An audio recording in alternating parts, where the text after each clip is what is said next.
First up, we have the group from Swans Island / Mount Desert Island. They have formed a really wonderful collaboration, a collaborative group, and Tom from Swans Island is looking into opportunities for the sustainability of their electrical cooperative, the local utility there.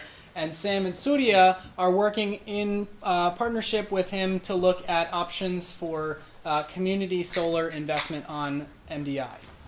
So first thing, I got excluded. 20 different islands, and I'm not an islander. I go to school in an island. My name is Surya. I'm from Nepal. It's got the highest mountain in the world. I'm known for it. People ask me, have you climbed the Mount Everest? I look at them and I tell them, do you think it's so easy to climb it? I mean, it's not an island, but I certainly think it is an island because it's covered, though it doesn't have water all around it, it has landmass. And if you go from one point and make a circle, you come back to the same point. I think Soren told me that an island is a place where you go from point A, make a circle, and come back to the same point. It's an island. So the 21st island today is Nepal, right? Anyways, well, whether you agree or not, well, we have fresh water enough. There's no seawater. But anyways, before I embarked on this journey to come to this island, where it's covered by water on all sides, and I had some expectations.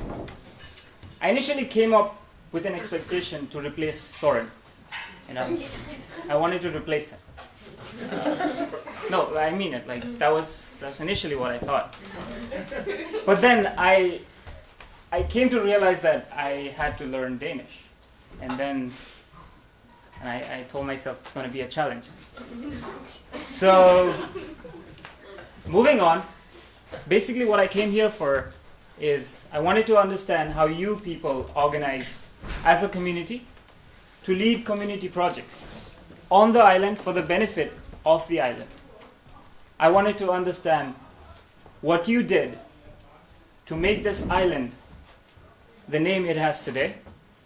I wanted to understand what didn't work, because everybody knows what worked. I was more interested in what didn't work. So, I mean, before I landed in Copenhagen, those were my initial thoughts. And hopefully, as we move on the presentation, I'll give you more thoughts on that. My name is Sam Allen. I am a student at College of the Atlantic. I am not from Nepal. I'm from Boston, Massachusetts. And before coming to Samsø, I didn't have any expectations. I came here as an open book, trying to learn everything I could. And I think I've learned a lot more than I anticipated here. So, my name's Tom. I'm from Swans Island. Swans Island is located off the coast of Maine. The large island there is Mount Desert Island, connected to the mainland. We're down here. Very small, 330 people year-round. Same thing as the other islands. Summertime population goes up. We're connected to the mainland in two ways. We have a ferry that runs back and forth, and we also are connected to the grid on the mainland. But we have an independent, member-owned utility on the island. It's one of the 5 smallest cooperative-owned utilities in the United States. So we have very unique problems and challenges. I actually ran the co-op. I was the manager for the co-op for 2.5 years recently. And I'm continuing to try to assist the island through my participation in this program. Being a very, very small member-owned utility, we have some very big concerns about whether or not we're big enough to survive as an institution, as a member-owned institution. And I think in Samsø, there's been history of cooperatives, but also histories of cooperatives that eventually they couldn't continue. So we're at that decision point right now on our island. So my project is to look at all the options that are out there ranging from technical to administrative to institutional, on what things we can consider as a member-owned utility to change to be more sustainable. And the project that we're working on, this exact project, the objective is to look at ways to increase revenue. And by increasing revenue, we don't have to raise people's rates, but we're able to then take that money and provide safer and more reliable service. So, my interests are quite broad, but working together on Samsø, the point of intersection with Sam and Surya and myself, one of the options we're looking at is community solar. And there are two variants that we're looking at.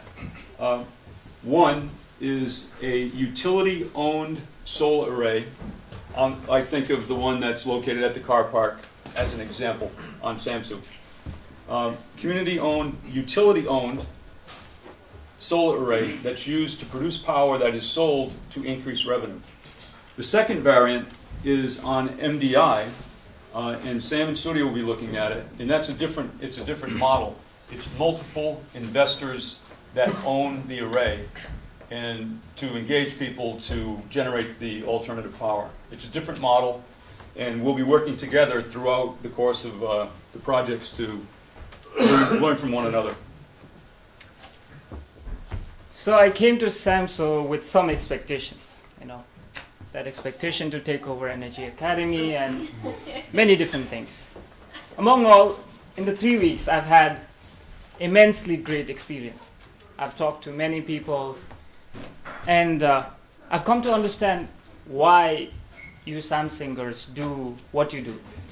And among those conversations I had one conversation with Jesper, and I asked him, you bought a new house, you put it on solar panel, you changed to heat pumps, why did you do it? Well, he just said, the numbers were right. I had to save for vacation, and I was spending $4,000, and if I was to save $800 every month, that's a huge thing for me. The first time I interacted with Soren on Samsø, I asked him, you guys are an exemplary island. You have done so many new things. He simply replied saying that the Samsungers or Samsø didn't invent any new technology. You guys simply used the best proven technology present out in the world. And it simply reduced the risks of failure. It's so true that there are technologies out in the world. It's all up to us as islanders or as people from around the world to use them to solve problems that lie and that tend to be big, but they're actually not big. There are solutions to it, and coming on Samsø, it's miraculous to see that using the same technology that's out there, you've provided an example to the world. So one of the things that I'll take away from my experience on this island, and I think many of my classmates will take with them as well, is learning that a communication strategy is absolutely necessary for creating community projects. If you don't understand the needs and the wants of your community, your project is never going to progress. It's going to be at a standstill. Samsø didn't become the renewable energy island without knowing the needs and wants of its community. And once you understand that on a broad scale, you need to break it down to a micro level and understand the individual needs of the people living within the community. So once you have all those things, you can see it from a broader viewpoint and take the right steps in the correct direction in improving your community. And one of those steps is understanding the resources that you have in your community, because what works here is not necessarily going to work on MDI or Swans Island, but understanding and pinpointing the resources you have is absolutely necessary for creating a sustainable project. So for instance, here, biomass produced by local farmers goes to the district heating plants and heats your homes. So you're creating this positive feedback loop where everyone's winning and everyone's happy. So, hats off to you guys. One thing you've done really good is you've used the system to create change in the system. So basically what I mean by this is you've used the system, which is the government that provides subsidies and many other facilities to you, to create projects that become example to the government as well as the world. Like you have 5,000 tourists, energy tourists every year. They come here. Among them, there are policymakers, among others. You know, they've gone back home and they've started other projects that make bigger impacts. So basically what you've done here is an example, but at the same time, you've used the system that's already existing to create a newer system. And yes, that's an example for us, a learning step for us.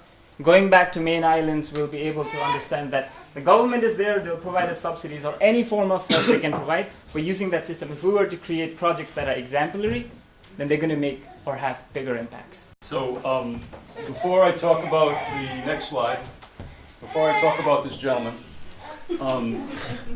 I come from, my whole career I've worked in utilities and construction for essential services. So my interest in coming here, obviously Samsø has been successful in putting in a lot of infrastructure and very interesting projects, biomass, etc.